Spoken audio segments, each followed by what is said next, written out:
Mein Name ist Dietmar Selig, bin 64 Jahre alt und bin vom Beruf Techniker für Druckmaschinentechnik.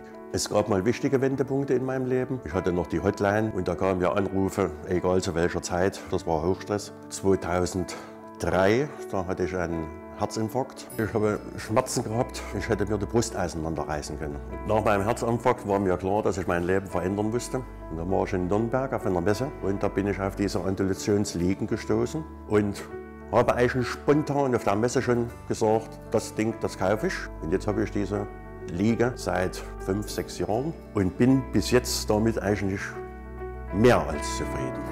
Ich habe mich für die Andulation entschieden, weil sie mich entspannt, weil das für mich relaxen ist. Ich kann auch im Kopf abschalten und ich kann nur sagen, es tut dem ganzen Körper gut. Und da werde ich den ganzen Berufsstress los, den Alltagsstress los. Die Andulation hilft einem auch bei der Arbeit, weil man beweglicher ist, weil eine Schmerzreduzierung da ist. Die Andulation hat mir geholfen, in den vielen Jahren meinen Stress besser zu bewältigen. Und das hat doch ein bisschen mein Leben aus der Hektik heraus hat das verändert, dass ich in meinem Privatleben mich fit fühle, auch solche Reisen zu machen, welche ja auch anstrengend sind. Durch meinen Beruf bin ich sehr viel gereist und dadurch habe ich Gefallen an dem Reisen gefunden, Menschen kennenzulernen, Länder kennenzulernen.